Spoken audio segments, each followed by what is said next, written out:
This is Think Energy, the podcast that helps you better understand the fast-changing world of energy through conversations with game changers, industry leaders, and influencers. So join me, Dan Sege, as I explore both traditional and unconventional facets of the energy industry.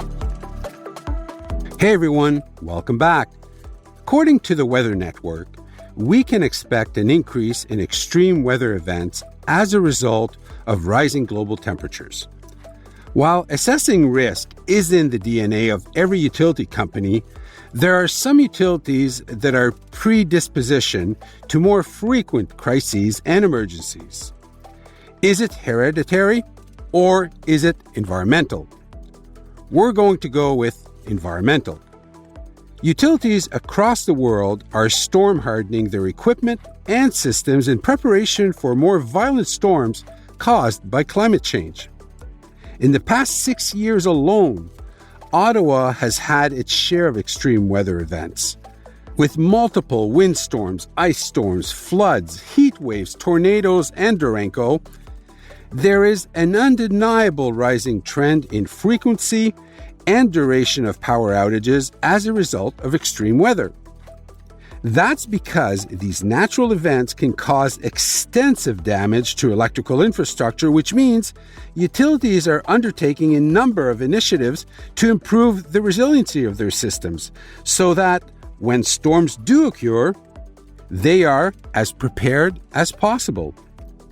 So what do you do when you have extreme weather events often and they're the size of Texas? According to NPR, Texas, like many southern states, has been ravaged by a number of natural disasters of late. Some view these events as regular occurrences for the disaster-prone state. Everything from freak winter storms, droughts, and floods to multiple tornadoes, hurricanes, and wildfires. It is common for residents in Texas to be without power for days, even weeks at a time, depending on the weather event. Some view the increased frequency and the extreme violent nature of these events as a sign of climate change and possibly worse things to come. So, here's today's big question. How does an electric utility in an area prone to large-scale natural disasters like Texas approach large-scale power outages and destruction to their infrastructure? And how do they fix them so their customers can be restored in a timely manner? Today's guests are no strangers to facing emergencies head-on in the electricity industry. Joining me on the show is Greene and Amanda Townsend from Oncor Electric Delivery. Oncor is the largest transmission and distribution electric company in the state of Texas and the fifth largest utility in the United States. It serves 13 million customers.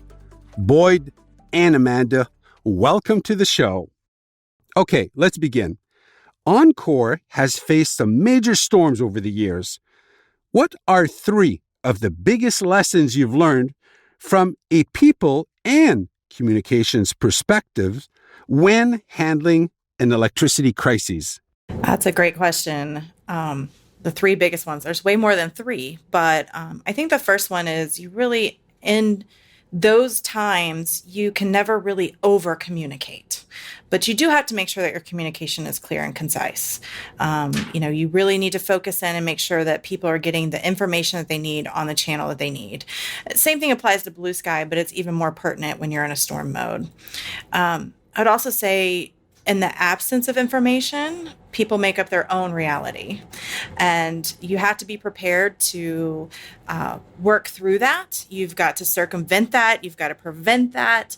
You've got to get with media, all these type of things that you really have to do to tell the story, tell the narrative, help people understand what the big picture is, because it's a very personal thing. Whether your power's out or whatever's happening, it's personal, it's to you.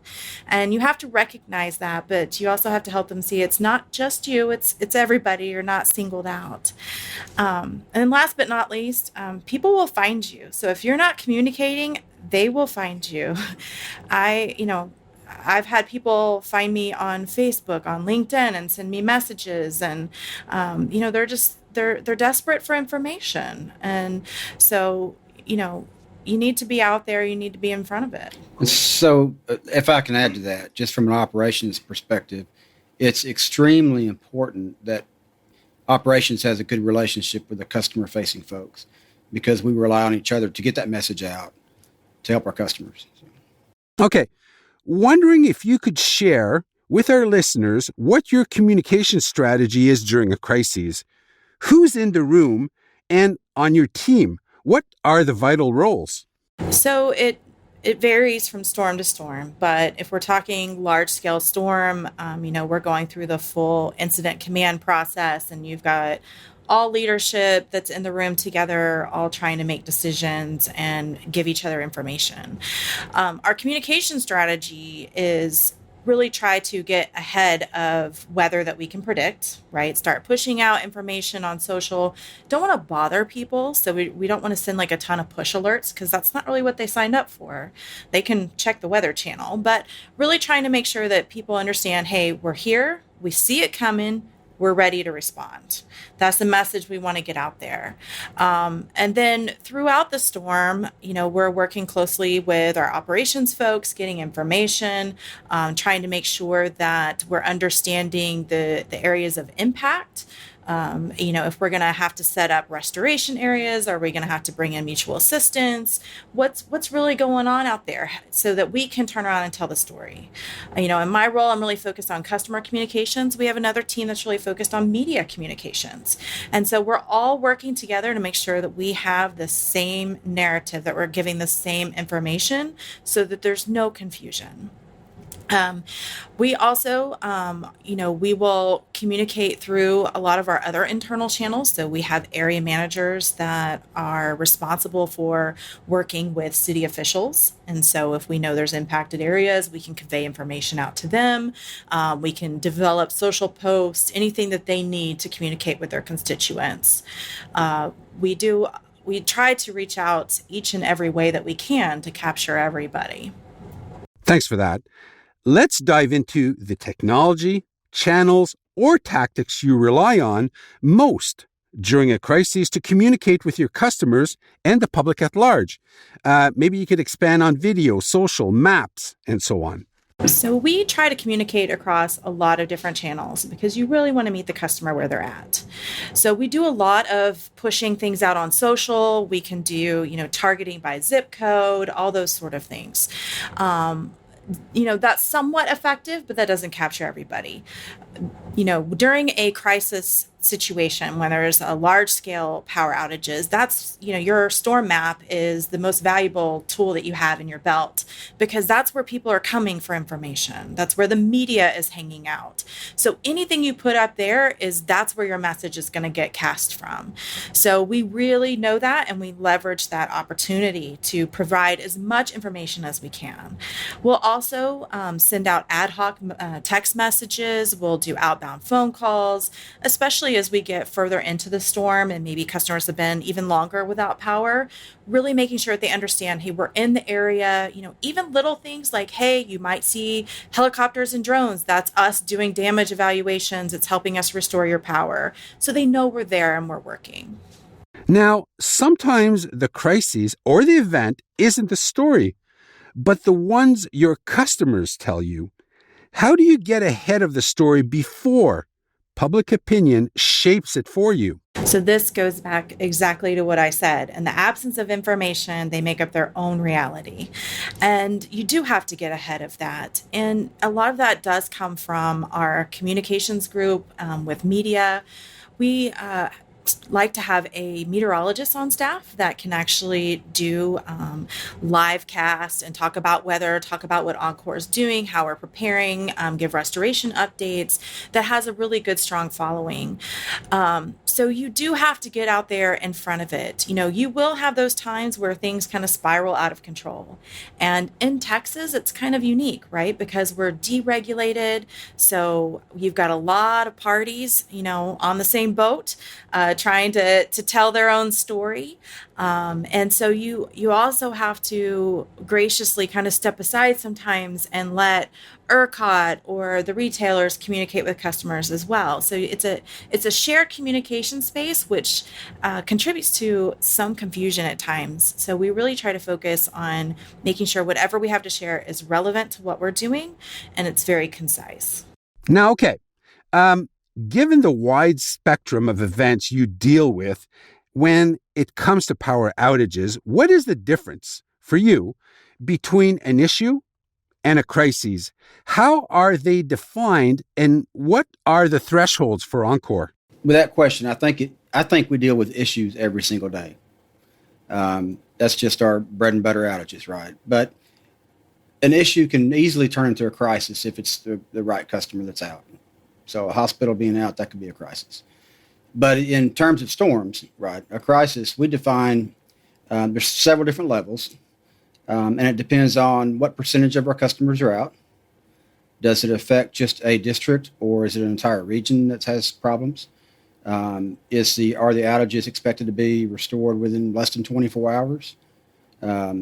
If so, it's one level. If it's more than 48 hours, it's another level. Eventually, we'll get to a point where we have so many customers out, affecting so many different regions, parts of regions, and we anticipate that it may be 72 hours or less that we're restoring customers.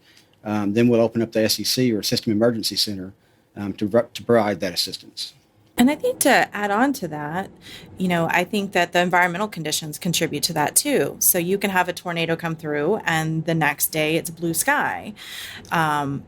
Those customers being without power for 3 or 4 days is inconvenient, but it's not necessarily a crisis.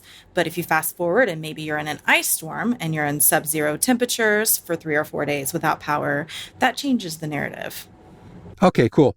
Now, during a major crisis when restoration times are nearly impossible to estimate, what is involved to maintain positive public sentiment, credibility, and trust? So I think it's important to get the message out as quickly as possible, and to provide that ERT as quickly as possible, which is difficult in these crisis situations. Say it's a tornado, hurricane, or some other significant event, to get that ERT out there because you don't have the damage assessment done as fast as you would like. You may not have the crews available to go do the restoration work. So all of those things you have to get done, but you've got to get the message out first. And that's where Boyd and I have to work closely together as well as our colleagues because, my job is to give him a little bit of buffer. They've got to get troubleshooting done. They've got to figure out what all has to happen to restore in a certain area. There could be poles down. There could be access issues. We run into that quite a bit. Icy roads. We've had trucks sink. We've had alligators. I mean, there's a lot of things you run into. But you do have to take those things in consideration. And so our job is really to work together to provide as much information as we can, especially in that first 24 to 48 hours. And then as we're able to hone in on a restoration time, being able to communicate that. Okay, I've got a follow-up question here. Just how important are ETRs, estimated time of restorations, and does their importance depend on if it's an issue or a crisis? So the ETR, or the estimated restoration time, is important in both situations, whether it's just an issue or it's a crisis event. The customer needs to know exactly, or not exactly, but they need to know about when they can expect restoration to happen. They have to plan their lives around these events, and we need to provide it as best we can. It gets much more difficult in a crisis situation because you have to get your damage assessment done first. You've got to get your troubleshooting done. You've got crews to coordinate, And it just gets exponentially much harder to do that in a crisis situation. So our restoration philosophy and this holds true on a blue sky day or we're in a crisis level event, right? So our restoration priority is always get the maximum number of customers on first, which is generally your higher order devices like your feeder breakers, reclosures, those kinds of things. With a caveat that we have to keep in mind, we have some critical infrastructure that's for safety to the public. Maybe it's a hospital, could be a fire station, police station, those kinds of things. We have to build that into the equation. So it's the higher order devices first, keeping in mind just what I said about the other critical customers, and then we'll work our way down because reality is our first responders generally average about an hour per event to resolve it or make a work order on it, right? So if I can have an employee spend 1 hour on an event that has 1,000 customers on it, it's much more effective and quicker restoration than it is to put them on an event that has 10 customers. So our customer count drops significantly in those first few hours that way. Okay. What are your biggest worries about the increase in extreme weather events we are seeing? How are you preparing? How's Oncor preparing? So yes, it is worrisome. And I think given that we're coming out of COVID, my biggest worry for the increased activity is our supply chain. So we're a big utility. We have lots of inventory. We're set aside. We're prepared for just about anything. But if a significant event were to hit anywhere in the States and affect multiple utilities, the supply chain could possibly get disrupted. That's one thing I worry about. Okay, I want you to finish these sentences here. During a crisis, never blank. Panic. Okay, why have you said that? And can you provide me with an example? So, yes. So I've done this for quite a while. I've seen different folks in different roles, and those who panic are never effective at developing a good plan. And so it's hard not to get into panic mode because things are happening so fast. But you have to remain calm, trust your plan, and build your plan around your folks. Okay, next one. During a crisis, always blank. Think big. Okay, now maybe expand. Why? Or can you provide me with an example? If you start getting too granular, you are not going to solve the big problem. And you're also going to stop working and communicating cross-functionally. Okay, wondering if you could unpack how you respond to large-scale emergencies and disasters that exceed your capability to effectively respond and recover. So our system covers over 54,000 square miles. So the odds of any single event affecting all our whole service territory is small. So because we're so large, the areas that aren't impacted, we can move those resources into the area that is. So that does help us. And so our territory just, for your listeners, goes from the New Mexico border to the Louisiana border up to Oklahoma and down to Central Texas. So it's pretty large. When the events exceed what we can do with that, then we'll call in mutual assistance folks. We'll have electric companies from other states come in. We'll call contractors from other states to come in. And so we've got a pretty robust system set up for that, and calls go out pretty quick when we need them. And for customer communications, we also have our own surge capabilities where our contact center, we can double our workforce within 24 hours. I also have internal resources that we tap into. We've obviously encountered our fair share of large-scale events. And in Winter Storm Uri, we took more phone calls in one day than we did in an entire year. And we also went from, a norm of, 17 or 18,000 social media cases that you need to work per year to at our peak, 35,000 an hour. And that's really where you have to, you can surge, but you can only surge so far. And that's really where focusing on your digital communication platforms and focusing on those things like your storm map and really trying to get information out into the hands of the people is really critical. We're just about done here. When it comes to a crisis, what's the best advice you have ever received? And what's the best advice you've ever given? So received was delegate. A good example, it wasn't long before I started working storms and really managing storms. My director kept asking me for information about every hour, the same information. And after about the fourth or fifth time of asking me that, he pulled me aside. So we're walking back to a conference room so he can have a talk with me. And I know he was upset that I didn't get him the information, right? So as we're walking to the conference room, in my mind, I prepared my response. I'm busy. I've got this, all these other things are happening. And he said, I've been watching you. You don't have the information that I needed. I had to go get it from somebody else. But you don't have it because you're doing all your people's work. Let them do their jobs. Don't micromanage it. Just follow up on it.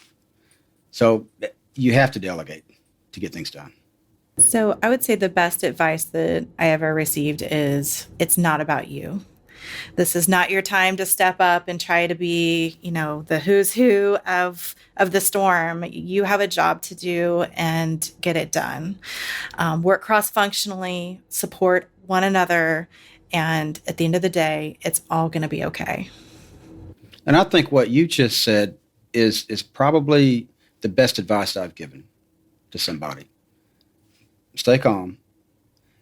If you have to, go to the room over there, turn your phone off and sit 15 minutes in the dark. But remain calm. Well, Boyd and Amanda, this is it. We've reached the end of another episode of the Think Energy podcast. Thank you so much for joining me today. I hope you had a lot of fun.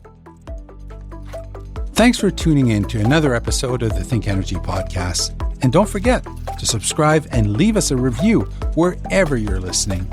And to find out more about today's guest or previous episodes, visit thinkenergypodcast.com. I hope you'll join us again next time as we spark even more conversations about the energy of tomorrow.